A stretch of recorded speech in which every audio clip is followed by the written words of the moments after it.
seeing you have this place, it's like you followed your passion. You liked video games. You like pinball machines. Yeah, I more liked video games when I was younger, but as my story's been told a dozen times, when I got married, I started this business, this tool store that I have, Walco Tool, and we were huge. And we probably would have picked up Festool or some of those lines, but by 2003, 4, it just kind of died off. And then 2008 hit, the big recession. And I remember that. My business got hurt. Yeah, a lot of business got hurt. And 1, and I'm pretty proud of that because you need a 2.0 to graduate, and I was only 0.01 too much effort. Well, I worked at a tool store while I went to college. My dad told me one day, get a job, go to college, do something. Well, I started my business at 28, and I was making $50 a week. So that didn't work so well. Soon to go to the military. Yeah.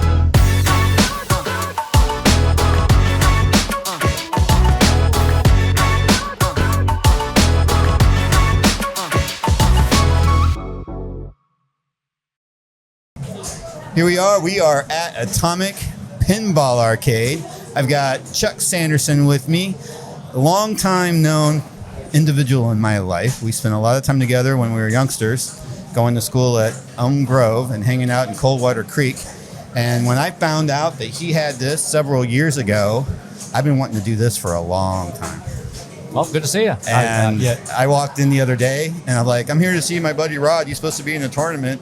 Chuck's like, well, it's $10 to get in. I'm like, I'm just watching. He's like, okay, like you're some kind of creep. And it turns out I knew you, and you were. Kirk the Creep. Kirk the Creep. Well, if you actually know me from a long time ago, you don't call me Chuck.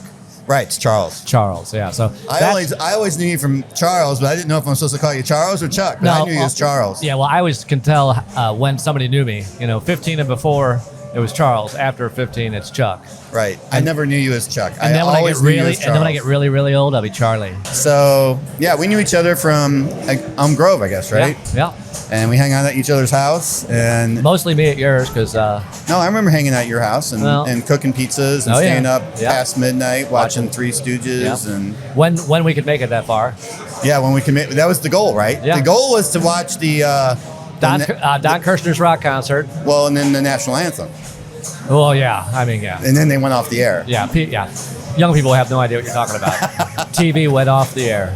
Right. Yeah. Was not 24 hours. No. Yeah, they played the national anthem and that was it. Yeah. Except for the summer, I snuck in to see The Exorcist at Village Square Theater. Right. Remember when Village Square Theater? Yeah. It was one theater that sat like 800 people. And it was our bright idea to sneak in, and I snuck into The Exorcist. Freaked my shit out completely. I didn't sleep for the entire summer. I stayed up till the sun came up. Really? Oh, man. The entire summer. And just about the time I got over it, they came out with Amityville Horror. Jody the Hellhog. So you saw that one too? No, I wasn't going to see that. Had to start all over again. Yeah, start over again. Freak my shit. So we have a little bit of a backstory which really ties in with the pinball. And that's really the reason why I'm here, because I just love the fact that you have this. My mom does too, by the way. Awesome. She was just in town. I was pushing her to meet all these. She's 90 years old. Yeah. So she's worn out. She went back home. We're hoping to get her back here this fall. When we do, I'm going to try to bring her by. I'm sure she'd love to see you. And so Charles and I went on a trip to Hawaii. Yep. And we played a lot of. You tell me the name of the game because I'm going to butcher the name. Galaga. Yeah. So we played like a ton of Galaga. We had they're called flip flops. And now that I'm married to a Latina, they're the chanclas. So we're hitting the chanclas against the quarter piece and they're like getting credits. Remember? You remember that at all? I mean, actually, I should, but I don't.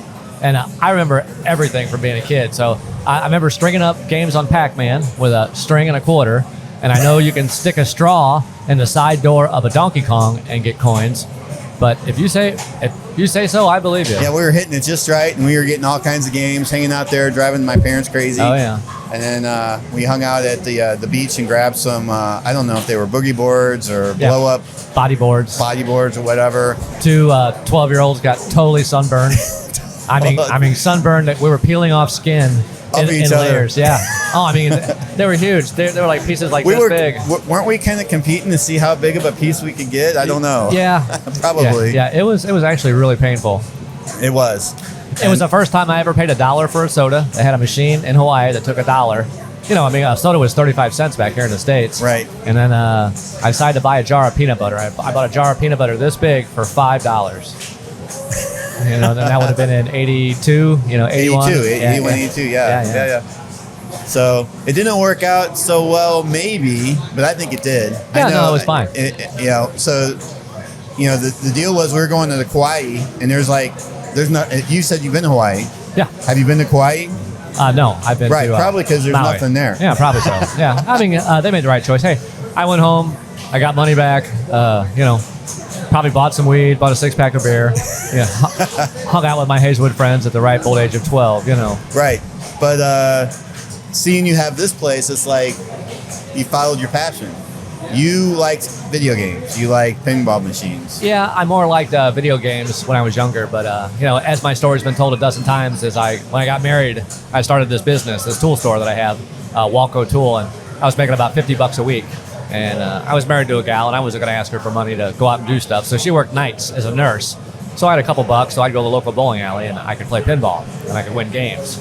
So, video games, I've never been good at them. You just shove money into them and try to, get as far as you can. But that's kind of when I found a joy for pinball, when I found out I could win games. And I actually thought I was really good. Until I opened up a pinball parlor and then started playing national tournaments and, having people come over and, watching some really good players. So, right. I like the competitive side of the pinball, but in the last couple of years, my eyesight's kind of waned a little bit, and my competitive edge is kind of gone. I just don't give a fuck anymore. So, with pinball, there's about 10 elite guys in the world.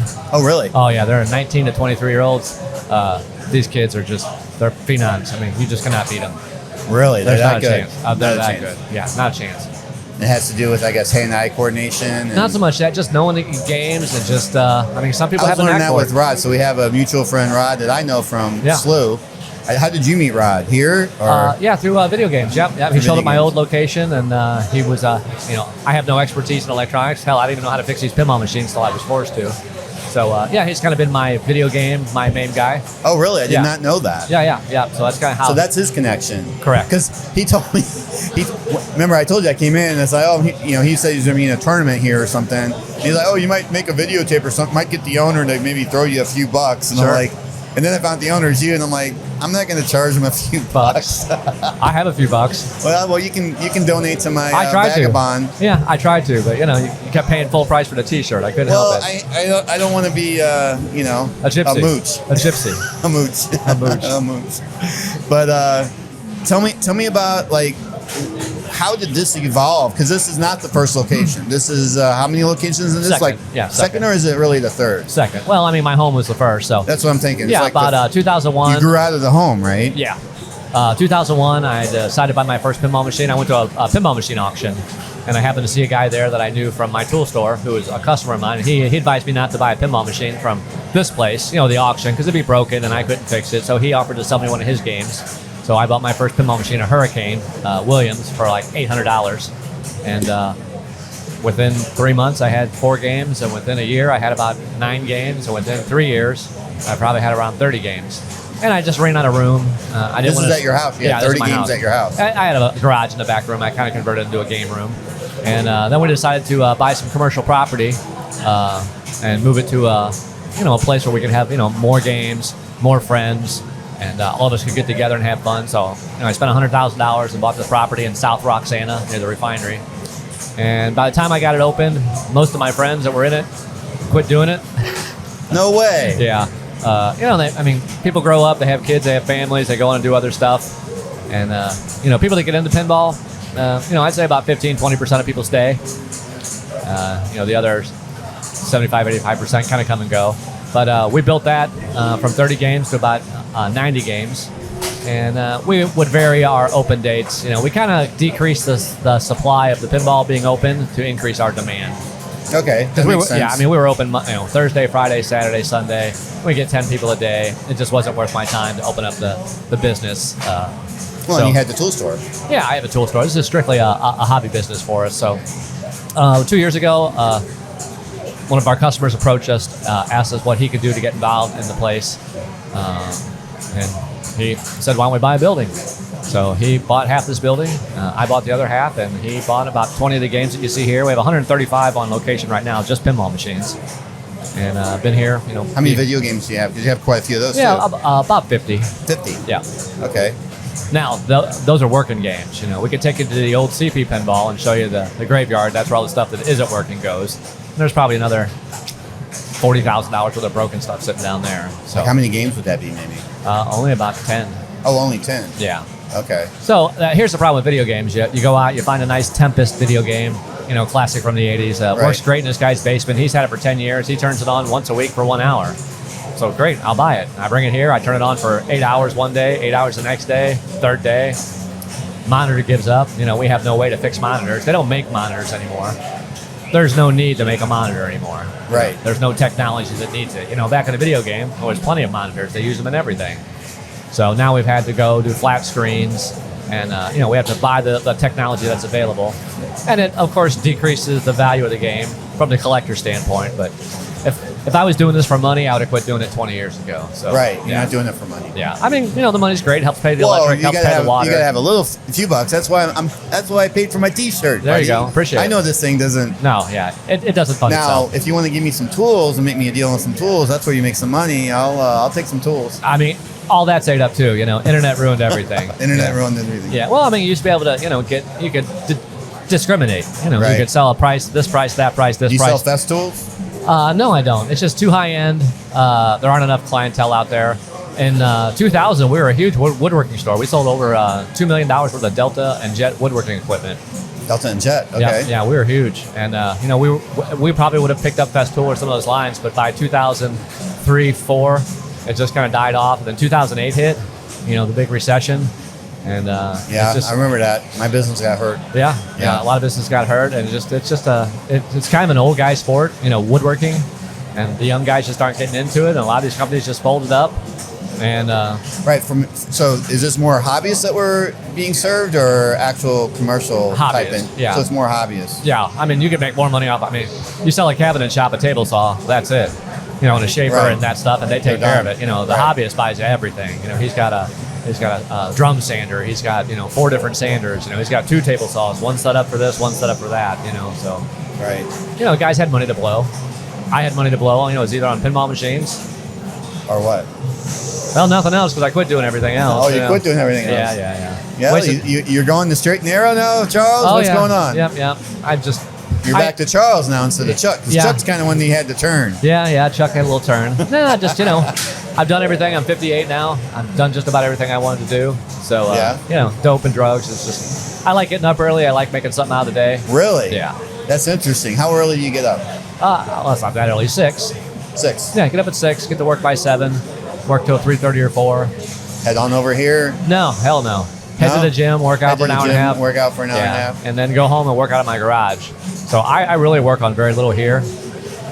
We work on what's broke here, but we work on the real cases at home out of my garage. Oh, that's where the rare repairs. Yeah, I and mean, the what's something- yeah. refurbishing goes on.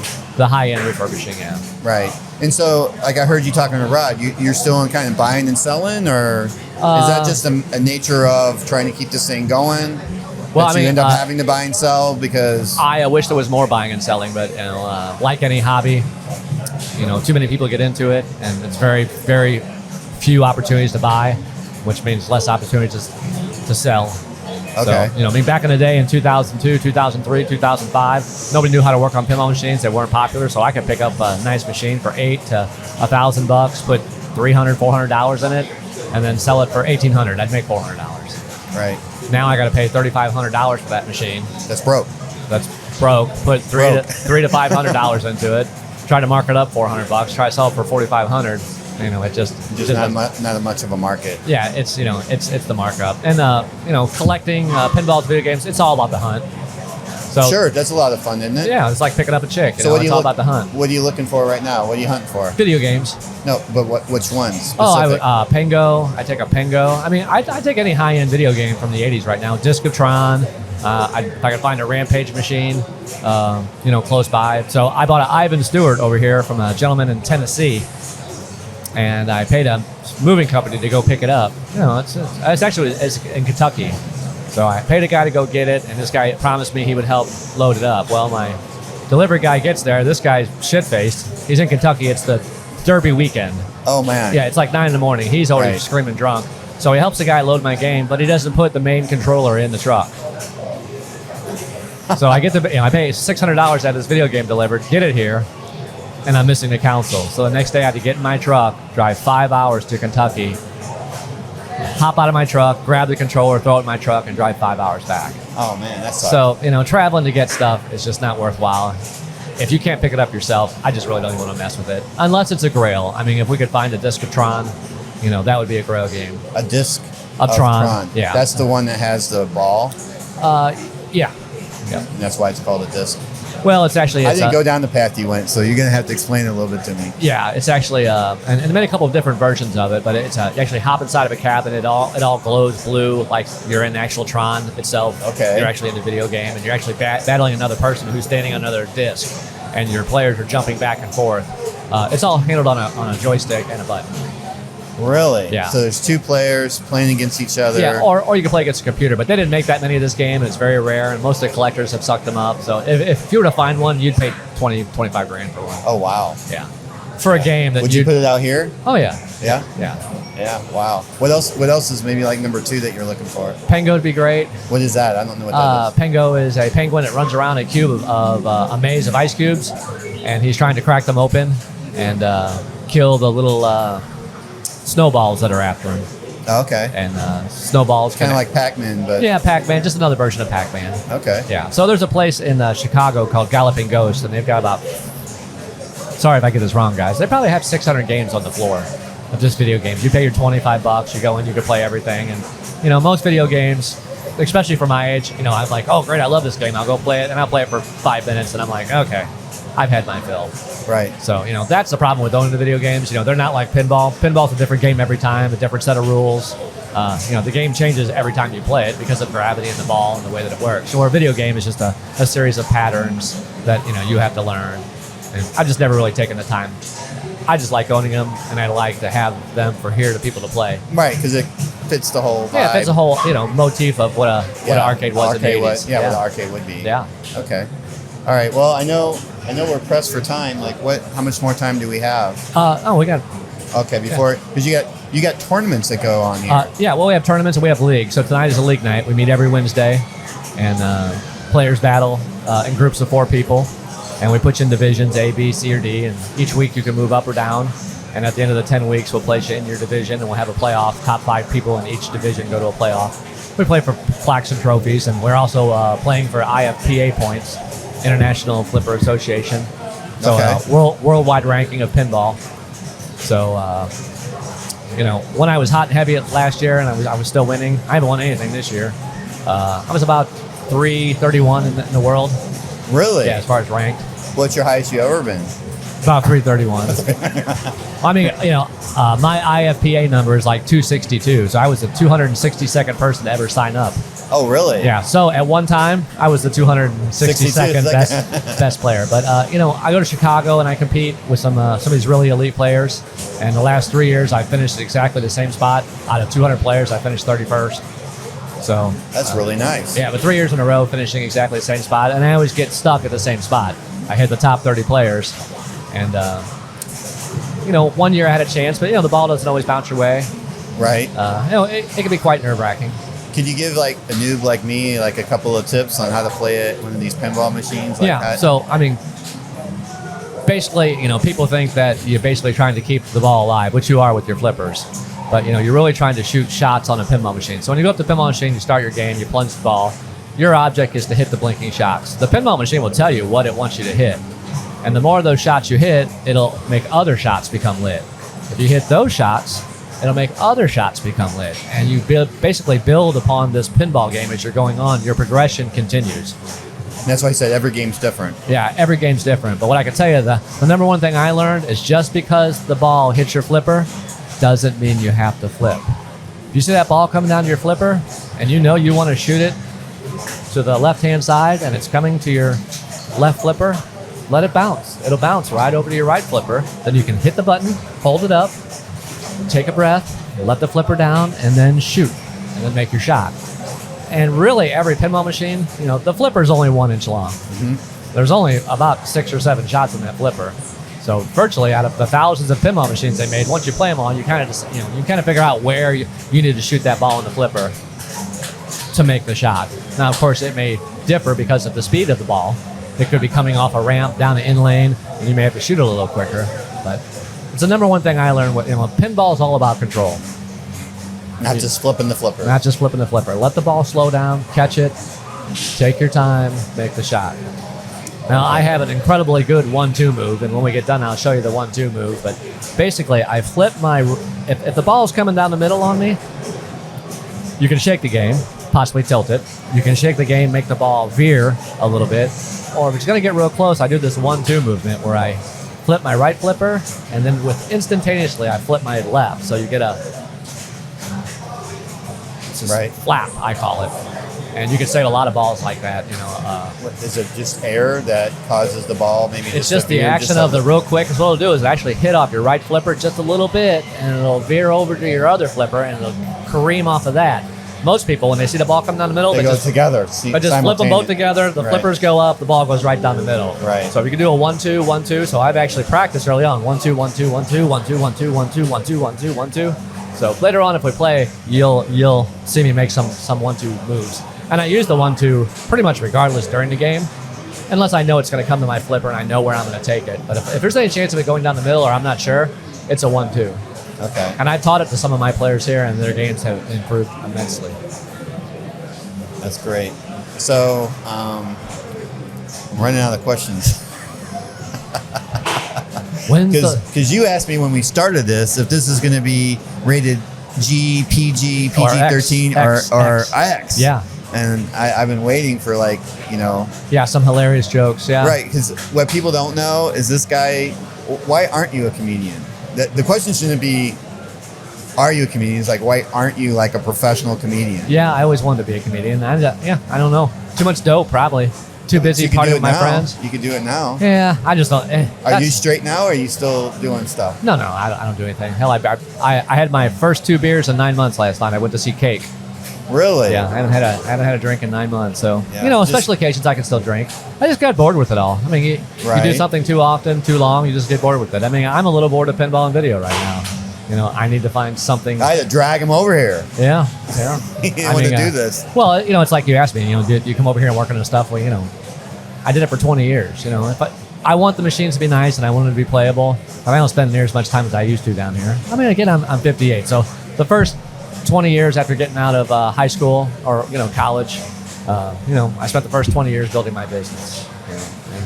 The tool business. The tool business, yeah, trying to find my way. I mean, I told myself if I wasn't a millionaire by the time I was 25, I was going into the military. Well, I started my business at 28, and I was making $50 a week. So that didn't work so well. Didn't go to the military. Yeah, so no, I didn't go in the military. But, we were lucky enough, got the business going. And then I guess, I figure out the date, right around 38 is when I bought my first pinball machine. Okay. So I had that next 20 years. You're pretty old into it. Yeah. So before you got into it. That's surprising. Well, and it's actually funny because I actually got in at just a couple years earlier would have been even a more premier time to get in. But I have some friends of mine who are a couple years older than me that got in. When pinball stopped being made in 1998, the dealers were stuck with games in boxes. I mean, pinball was over. It was done. Nobody was playing them. Nobody was selling them. They were just done. And they were selling brand new games in the box for $2,500, $1,800. Wow. These games are now $10,000 and $12,000 and $14,000. If you can find one new in a box, you probably get $25,000 for it. Really? And some people bought 7 or 8 of these, and they've been holding on to them forever. Yeah, I've had guys sell Adams families for, we used to buy an Adams family from a vendor for $800. Fix it up, we sell it for $2,500. We thought we were doing good. And then my buddy, he really made his nice. Got some extra plastics, did some extra. He sold his for $6,000. That same machine nowadays would sell for $18,000. $18,000. I mean, a really nice. Yeah, I mean, for a proven home use only high end game. Right. So you're kind of devaluing your games here. Yeah, I am to a point, but I mean, can't take it with you.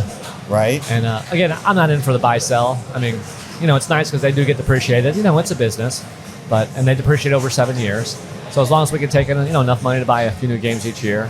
Yeah, I saw you had a few new ones. Yep. In the front. And the people that come to the pinball place are all really cool. You will not find a cooler hobby with cooler people than pinball. So it's a good way to meet nice people. Nice people, nice dorky dudes. Dorky dudes, like Rod. Yeah, absolutely. Yeah, I mean, you're not getting in this for the chicks. I can tell you that. I haven't seen too many girls here. No, you're not. Like, how are you going to change that? How are you going to draw the women? You're not. You're not. You're not. It's going to be somebody's wife, and I learned a long time ago, just don't be staring at somebody's wife. Mm-hmm. So it's like I played paintball for years, and paintball was fun, but there was a lot of assholes that played paintball. A lot of cocky guys, had a lot of just it wasn't a great hobby. Right. Pinball, anywhere I go, everyone is really cool. Now, of course, like I told you, it got more popular, and there's the shady side of pinball now too. There's a lot of scammers, in the States and in Pakistan and in India, running false ads for pinball machines for sale, taking payments online. Oh, so they're not fabricated fake pinballs.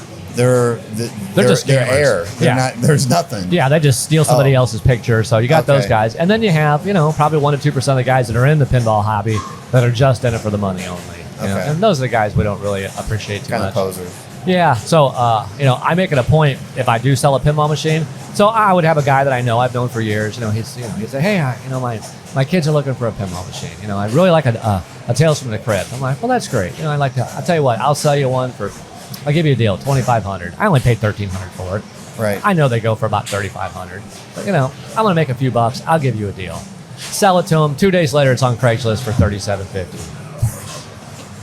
I'm like, I'm not in the business. It's like stick the knife and twist it, right? And then when you confront the guy, he he'll go, the backlash scared my kids, so I just sell it. Yeah, I'm like, right. 2 days later, I'm like, you could have called me. I just could have come picked it up. I mean, I know how to sell it for $3,700. Yeah, I could give you back your money. Yeah, exactly.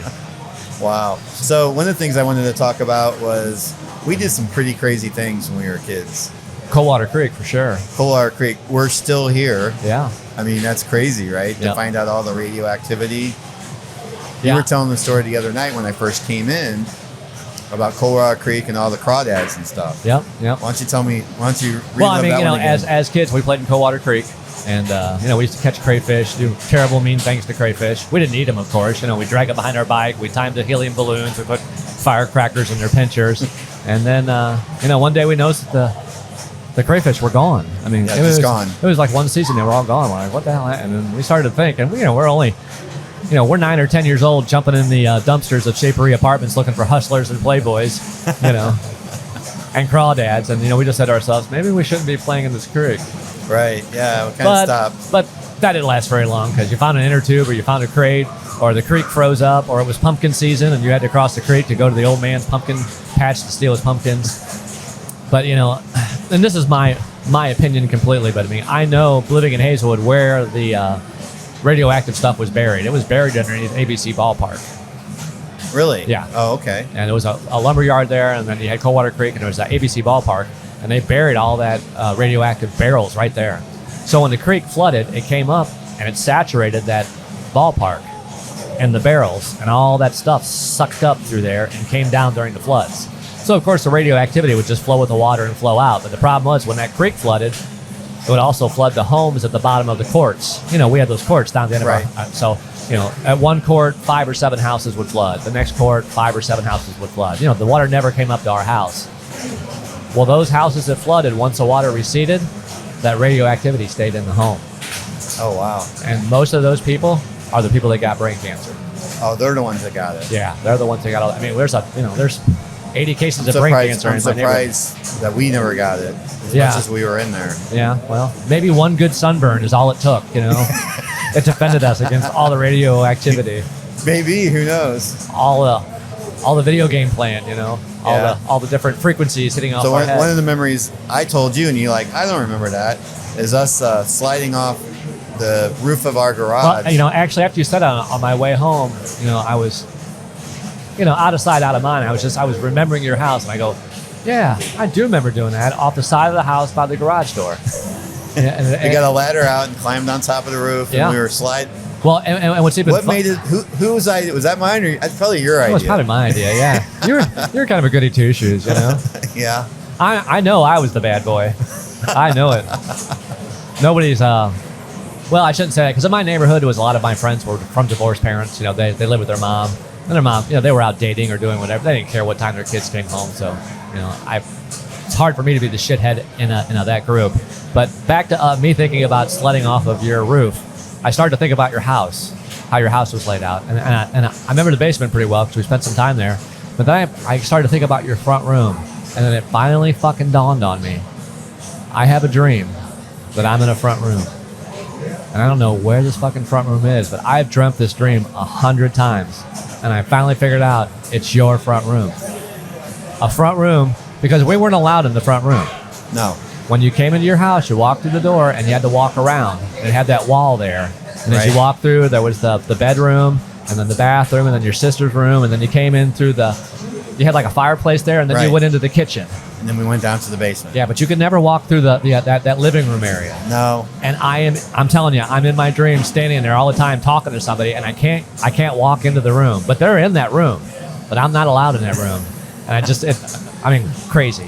What about the truck?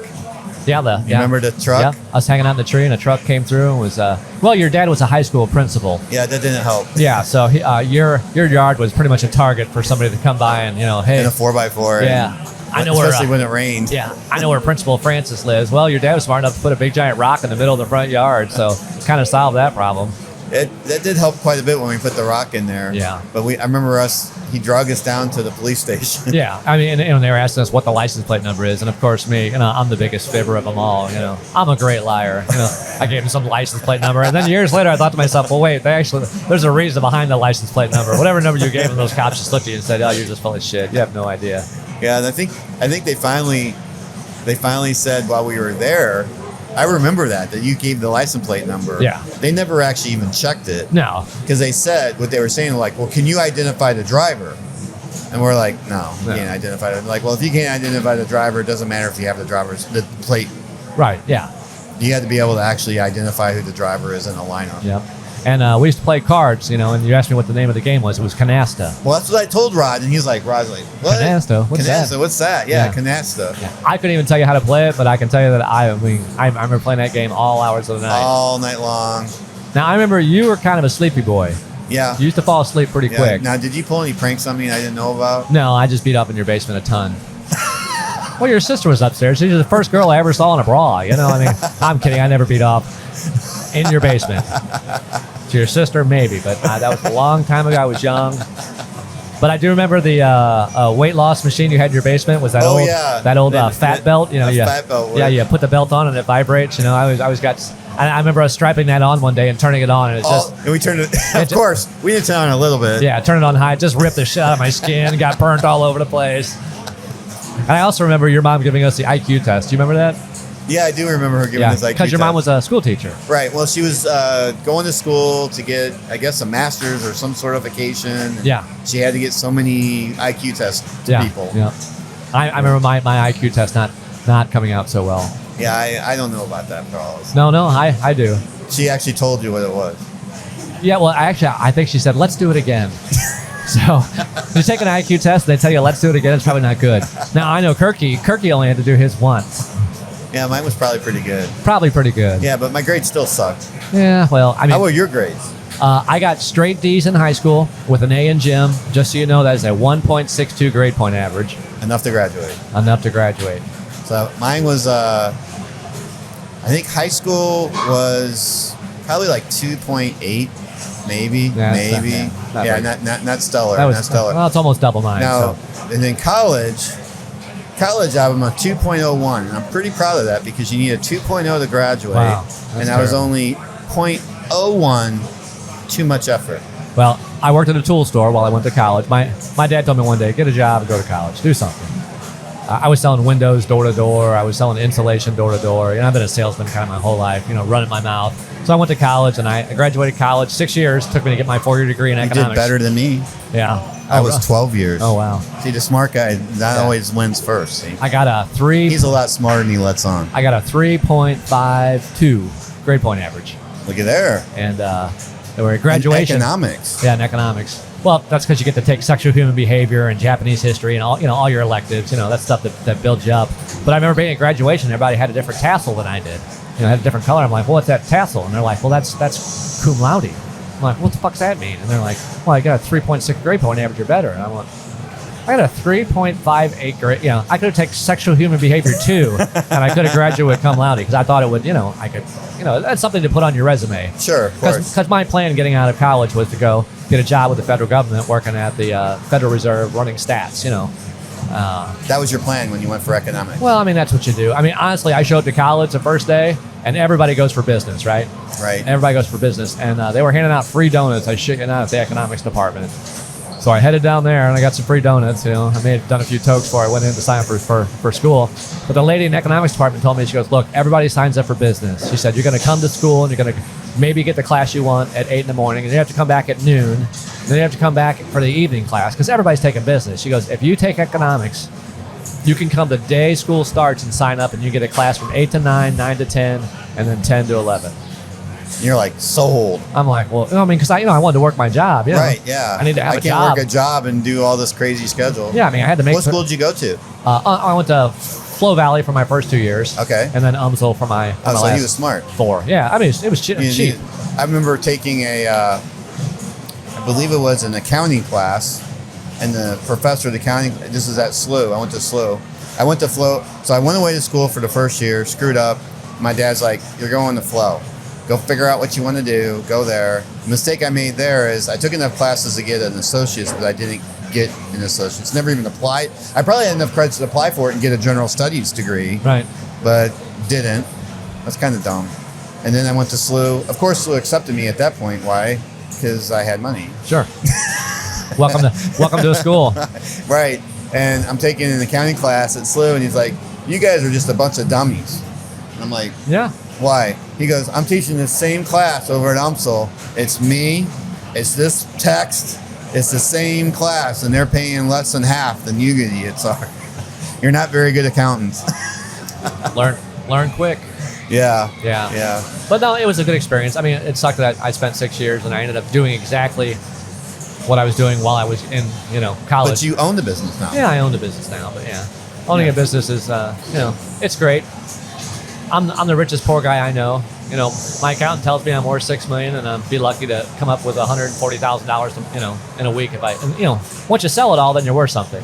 Right. It's not worth anything until you sell it. Yeah, it's not worth anything until you sell it, and it's a vehicle. Trust me, I understand that. I've been there. And it's the vehicle that keeps it running. So we've got this store here in Wood River. We employ 7 people. We got guys working behind a counter making $80,000-$90,000 a year. So I pay my guys good. We have another store in St. Charles that we basically we buy product from China and repackage it, and we sell it to Granger underneath their own private label. And then we've got the arcade just kind of fool around. But my next big thing is figuring out what I'm going to do for my next 20 years. Okay, you got any ideas? I haven't the foggiest. No idea yet. Not really. Traveling sounds great, but you've done that though. Yeah, I've done some traveling, and you know what? You find out there's no place like home. Right. To be honest, I'm ready to go back. I really enjoy being in St. Louis. Yeah. But I miss being with my family. Sure. Yeah, there is no place like home. Yeah. And I don't mind working. It's not a terribly hard job. But luckily, my wife's flying in tomorrow night, so I might get a little lucky this weekend. Oh, there you go. Well, yeah. Send me a text. Just a thumbs up. No pictures. I might get more lucky than you. You'll definitely get more lucky. If the wind blew hard, you'd be more luckier than me. So I've been helping my mom and some other folks with a legacy project, filming people that are older, trying to capture their story, their life story and stuff. And I'm just, you're 58 years old. I'm just curious. You got to fly. I love flies. They love me. They love you.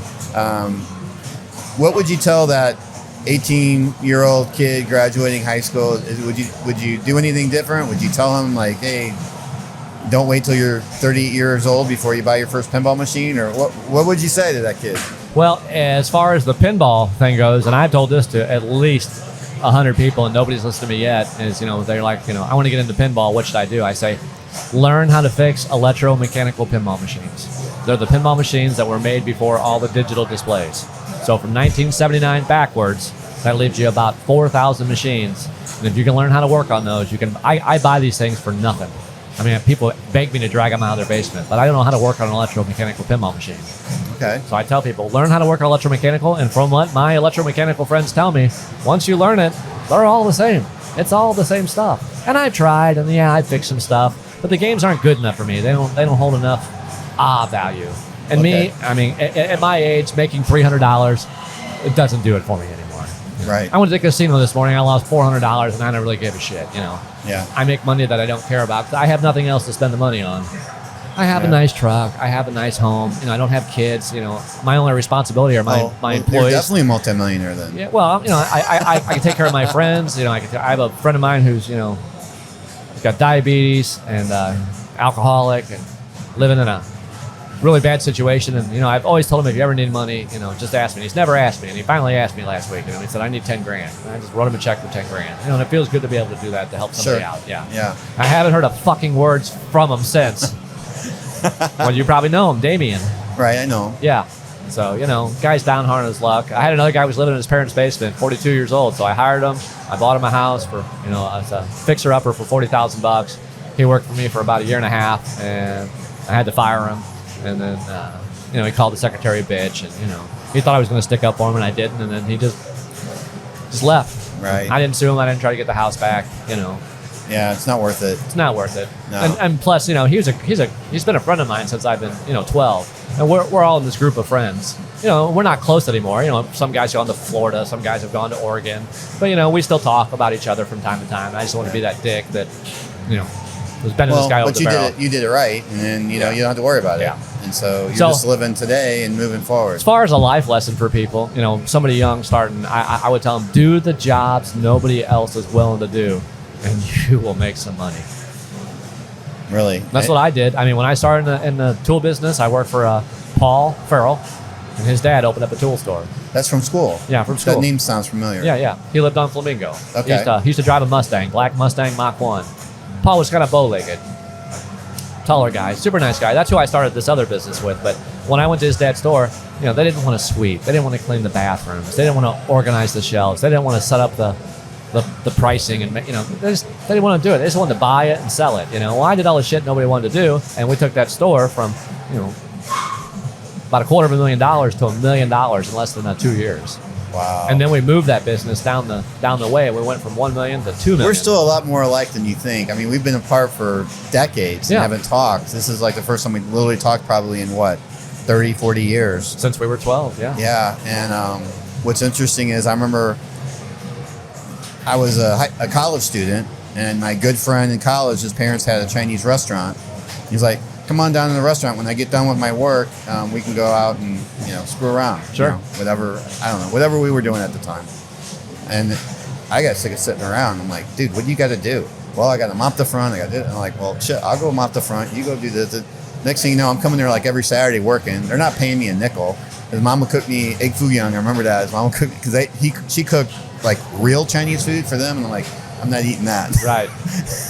That's not what they're selling. No. They're selling something different. Yeah. Anyway, I would have the egg foo young, and I would I'd slice the duck in the back, and mop the floor, sweep, whatever. Yeah. Just so I could get him the hell out of there, so we could just go on doing whatever. I mean, nowadays college is just so overrated. The stuff you could learn. It's just. It's nuts what they teach in college. That just takes all the time. Hell, for that fact, it's all just kindergarten. That's what it is. Grade school is kindergarten.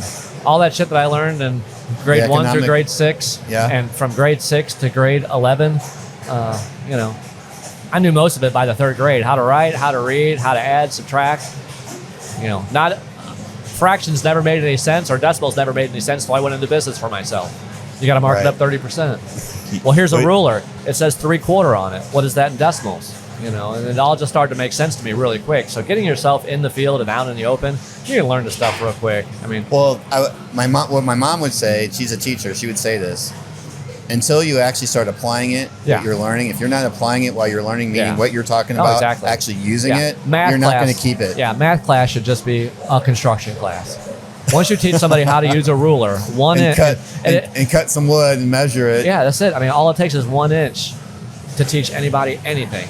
You just take it times 2, take it times 10, take it by 100. It's all applicable. Right. It's very much the same on a pinball machine. I always tell people to consider a pinball flipper 1 inch. Okay. And if you want to make about the size of your dick, right? Barely. Hard, yes.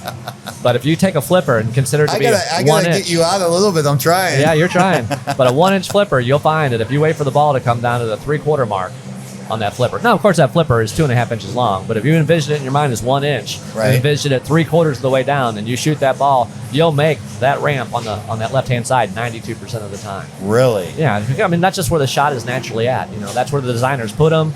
And now with all the CAD drawings and all this stuff, I mean, they used to have to actually build these pinball machines out of cork and styrofoam, and sit here and try to get all these different shots down. Now it's all done on a CAD drawing, and the AI takes care of it all. Well, back up. Cork and Yeah, I mean, styrofoam. oh yeah, when they used to make a lot of these machines, they would actually just take a wood playfield and they make all the little ramps and assemblies and loops out of pieces of cork or cardboard. They just cut them out and they just put them on the playfield and they shoot the ball against Like them. just glue it or stick double face tape or whatever, just to test it out. Yeah, just kind of get a feel for the game, because you didn't have a plastic printer that could print all this shit up. Right, like they do today. Yeah, I mean, to send something out to have it mass produced, it was just expensive. So I bought a pinball machine from a guy. His name is John Papaduck. He made this pinball machine. We actually moved it. So he's a pretty famous designer, made a bunch of good pinball machines. Well, after pinball machines died, there was no pinball manufacturers. Well, Stern came back into business. Well, John Papaduck decided he was going to make his own pinball machine. So for $17,000, you give him, he was going to make this pinball machine called Magic Girl. So we got to go to his place in Chicago, went to his basement, and there it was, a piece of wood with styrofoam and cork and cardboard cut out, and he was showing us what this game was going to look like. 5 years later, nobody could get a hold of John Papaduck. Couldn't get our money, couldn't get anything. We're out $17,000. And we just thought, there you go. Some people are going to try to sue him and so on and so forth. By the time I paid a lawyer to do all this stuff and even hunt the guy down, I was never going to get my money back. Well, one day my pinball machine showed up. They called me and said, your pinball machine's ready to come get it. Well, he'd actually gone into business with a new pinball manufacturer called American Pinball, and they helped him finish these 17 games. But about halfway through the process, they found out what a turd this guy was, and they just wanted to get rid of him. They weren't even going to hire him. So they just kind of finished the game. So I got this half-ass $17,000 pinball machine, picked up, got it home. Good? No, it's terrible. I mean, it didn't even play. Oh, it didn't play? No, it took a Boeing engineer, another pinball guy, and 2 other guys 3.5 hours once I brought it home just to get it to flip the flippers and do some stuff. Jeez. And you have some pinball collectors that like all the really rare shit. So there's only 17 of these made. So then you'll come out okay. Oh, I sold it for $25,000. Oh, you sold it already? Yeah, $25,000. And since that time, in the last 10 years, some other people have come in, gotten the code, rewritten the code, made a couple extra things for the machine. So if you actually own one of the 17 Magic Girls, you can actually play them now. You got to spend about an extra $4,000 to do it. But you'll have the machine. On top of your 25,000. Well, on top of your 25 or 17 if you were, most of the guys that bought them originally, kept them. But me running the arcade, $25,000, that's 5 brand new pinball machines. So, right. Those good times. Yeah. So yeah, do the jobs nobody else is willing to do. I'll tell you, man, you're gonna make some money. And these trades is where it's at right now. Trades. Yeah, trades. Bricklaying sucks. Nobody wants to do it. Nobody. It's $40 an hour. You get up at 7. You're done at 3. You work 5 days a week. You don't work weekends. You can pension out in like 20 years. Right. That's living. Yeah. No, you could be a businessman like me. I struggled for the first 5 years. Yeah. It was tough. And I'm struggling too. I'm always going these cycles where I'm doing really good and then having to kind of reinvent myself. Yeah. Oh, even in a retail store, we have to reinvent ourselves. We opened up the store selling Chinese product, jack stands, rent sets. Nobody had seen a rent set for $49.99. Nobody had seen a jack stand set for $29.99. It was all kind of new. So, and we got to double our money on this stuff. So, and then everybody kind of got that stuff. And then we got into the woodworking business, and it was huge for us. Everybody wanted to get into woodworking. So like I told you, we sold $2-3 million worth of woodworking stuff. Well, then 2008 happened, and then that thing of the internet started happening. So we had to switch our business to more of an industrial base. So we started carrying just better quality tools, more American-made stuff, more cutting, and that type of stuff. And now, there's not a lot of margin, and the higher the price, the less the margin. If you can buy it for $1 and sell it for $2, nobody really thinks about it. Nobody says, "Hey, that guy's getting rich." Right. I buy a saw for $1,000. I got to sell it for $1,100, and that guy goes, "Well, I know he's making $500 on that." No, I'm not. I'm making $100. Yeah. And then you got to pay your sales guy. Yeah, you got to pay your sales guys. And then with the internet, and the pricing, it just kept everybody honest. Right. So in the last 5 years, we've switched to more of a hardware store. Really? Yeah. So we still have all the industrial tools, and we still have all that stuff, but we just carry. I sell 5 pallets of WD-40 a year now. Really? Yeah. It's the worst stuff you could ever use in your entire life. It's kerosene and coconut oil, but people swear by WD-40. And if you want to buy it, I'll sell you this shit. Buy the pallet, I don't care. It's water displacement. WD-40. Yeah, water displacement formula 40. Yep. The 40th try. The 40th try, yeah. Yeah. They made it for the military to get moisture out of the tracks of tanks or something, you know. Right.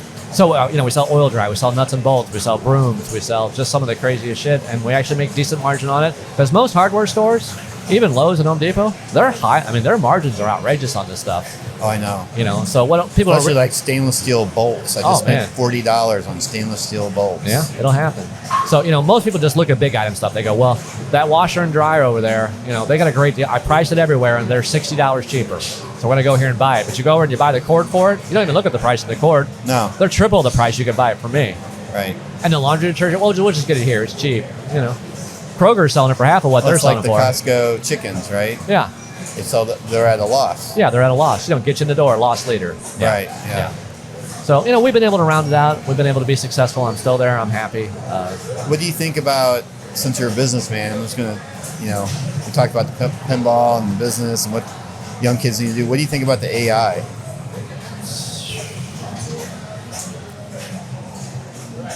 I don't know how it's going to help me personally. Do you think it might hurt you? Well, I think it's going to hurt America in general because just people are so freaking stupid as it is. They believe in anything they read or see, and now you can just. I've seen videos in the last week. I just know are fake. Right. The guy in his apartment building, and he's like, "You won't believe this. There's 2 spaceships hovering above my apartment complex." And it's great. It looks real as shit. I've seen guys come up with but they're making commercials. He goes, he tells AI, "I want to make a barbecue Coke." And the AI creates a commercial with actual humans with a Coke, and it's being poured. It's like barbecue sauce Coke, So this guy completes a whole commercial, and if I saw it, I'd fall for it, Right. So people But need. as far as like the tool business or the pinball arcade, it's not really going to hurt any of this. No, I don't think so. But I just think the whole internet, phone in your hand, is just detrimental. Period. I'm just as guilty of it. I'm a smoker, so when I get my break to go out and smoke, what I grab my phone, I go to Facebook. I like to watch puppy videos. I like to watch animal rescue videos. I like to watch helping homeless people videos.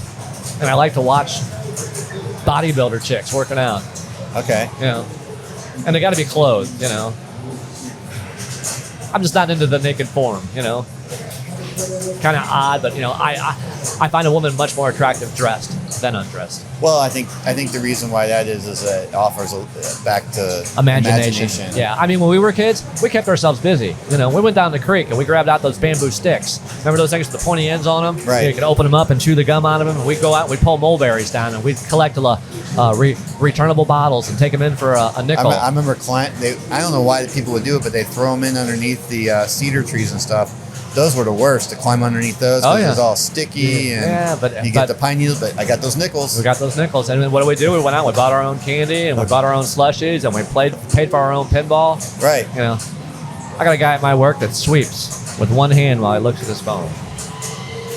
Well, and I'm doing this, and I was on a video shoot, and it's not even my video shoot, and the assistant is holding a reflector. He's on his phone. Yeah. You can't hold a reflector and be on your phone. Yeah, it's going to be the death of us all. The entertainment portion is great, but you just got to mix it up once in a while. Right. You got to get out and just live life. Outside. And you know what? Life is boring.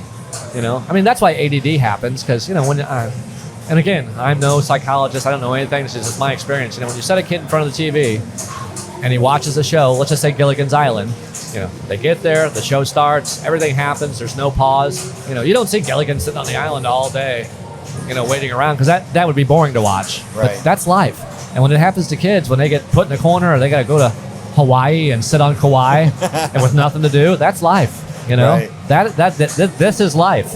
So, Right. Life isn't bang, bang, bang, bang, instantaneous gratification, and that's what everybody wants these days. We wanted it when we were younger too. We just didn't have a choice. TV went off at 3 a.m. The best video games we had were Atari 2600 with a joystick and a button. Do you remember the video game that I got? I didn't have Atari. You had bowling or? I had Pong Yeah. and a gun. Yeah. That was it. No, you had some bowling thing too. Maybe a bowling Yeah, thing? yeah, there was a bowling thing in there. 'Cause, we But used to bowl there all was the like time. 3 games. But it was all right. We had fun. We had fun. We did it. Yeah, hell yeah. We had fun. But I'm just saying, it's nothing like what we got now. No, it's just nuts. Look, I got all this shit, and I already told you I'm bored of this stuff. Right. So, ADD, Probably. Probably. Yeah. I'm pretty sure I got ADD. Yeah. So I mean, I don't enjoy cutting grass, but on occasions I need to cut grass. You know, it's just to go do something for 2 hours and just get away from it all. You know? Right. Yeah. It's like I learned a long time ago, getting mad at people does absolutely no good. Plenty of people anger me, and plenty of people get me mad, and I just, even if I'm right, I don't even argue with people anymore. Because even if I'm right and I argue with you and I win the argument and I kick you out of my place, say, get the hell out of here, I feel bad later. Why? I don't know. So I've just made it a point, I don't argue with anybody anymore. Yeah. You're right, I'm wrong. And it just really pisses them off, you know? It almost works better, right? It almost works better. But yeah, I don't want to feel bad about anything that I've done. Yeah. I just had a team meeting, my people that work for me.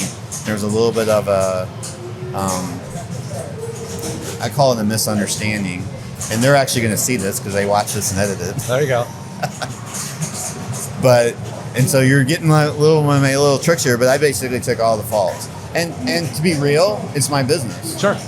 So who's ultimately responsible anyway? Yeah, you. It doesn't matter. Yeah. It wouldn't matter if they actually did something wrong. Yeah. But truly, it was my fault because I told somebody else to do something, and I didn't tell anybody else. I didn't tell the other group what they were doing. So they were like, "Well, wait a minute. Why are they doing that?" They shut them off, and they got mad because I don't know if mad's the right word. They probably weren't mad, but they were like, "How come they canceled my account? Now I can't work on that client. What's going on?" And I was like, well, I go, just so you guys all know, this is my fault. And then it was amazing to see, because we do video, the defensive-ness of everybody's postured, and then all of a sudden it just comes down. Yeah. Well, this isn't about whose fault it is. I made a point to not flip anybody off when I drive, and I've done it a couple times since I've made this. But I had a lady one time in a minivan and cut me off doing about 70 miles an hour on I-170, and this freaking bitch, I was going to show her, so I pulled up beside her. I had my window rolled out. I'm hanging out. I'm getting ready to flip her off. As I'm doing that, I look over, and she's got a handicapped child in a wheelchair who's having a convulsion. He's spit flying everywhere, and he's throwing up, and she's trying to attend to this child. That's why she lost a little bit of control of her vehicle. And I'm over there getting ready to kick her ass and flip her off, and I just said to myself, to show her. I'm like, what an idiot, I'm like, come on. Have a clue. I remember. You don't always know the story when you see something, I got another one similar to that as well. As I'm with my mother, we're at a store, and the clerk, I don't know that she was actually rude, but she probably wasn't nice. I see that a lot. Yeah. I mean, she wasn't that way at my store. Yeah, no. She wasn't rude. She was just business, all business. Yeah. And she got really upset. She's like, doesn't she know what I'm going through right now? My dad had just died. Yeah. I go, Mom, no, she doesn't. Right. She can't read your mind. She doesn't know. You're not wearing a sign that says, my husband died 2 days ago. Yeah, and I'm falling apart. My world just crushed, Yeah. And so I think what you're saying is, you just have to take a breath and a pause. Yeah. And say, I don't know. I mean, one of the things I say to myself, and this actually hasn't happened to me, but I kind of say to myself is like, what if that person just got a phone call from the doctor and they had a test and the result wasn't the result they were hoping for? Well, just so you know, if you ever get an AIDS test and you don't have AIDS, they call you back and tell you that your test is positive. Just so you know. It'll throw you for a fucking loop. I had one. So you have the AIDS test and they go, oh, your AIDS test is positive. Yeah, well, meaning that you don't have AIDS. Yeah. And I had to scream at the nurse, like, well, listen, okay, I know this whole AIDS thing is brand new, but do us all a favor. If you call somebody with the results, don't tell them that it was a positive test, okay? See if you can reword that a little bit, because you just scared the shit out of me. I'm going to go change my underwear right now. I mean, I did. In 2 seconds, I envisioned myself in a bed, Tom Hanks, all shriveled up and dying. Right. Wow. Anyway, well, I'm trying to be sensitive to your time. Your tournament starts when? We start at 7, but we have a couple games here. Some guys might want to play, so right, we should wrap it up. So it was really nice seeing you for the second time. Yeah. I'm not going to be a stranger now that I know where to find you. Yeah, especially online. Oh my God. Oh, you're online too? No, you are. Oh, I'm online. Yeah, you're the computer guy. You know how to reach out and touch people, literally. What do you mean? Am I online that much? No, I'm just saying. I mean, you set up all this video stuff. I mean, hell, I had to show an employee today. He has to take some drug classes, and I had to get his phone because he doesn't know anything, and I barely know next to nothing. So it took me almost an hour to get a video feed on his phone so he can attend these meetings from his home. And this thing, all this equipment, I'm sure you can reach out if you wanted to. Oh yeah, I can. You could probably reach around if you wanted to. Yeah. So you'll see this in a few months. We'll get it all edited and chopped up and put out there. And I was hoping I'll get some more. I'll get this all out of your way so your guys can do this. Yeah. And then I was wanting to get some video of you playing like your favorite game if we can figure out which one that is. Yeah, we can do that. Okay. All right. Awesome. Thanks. Hey, buddy. Thanks Sure, so much thanks. for seeing you. Bet.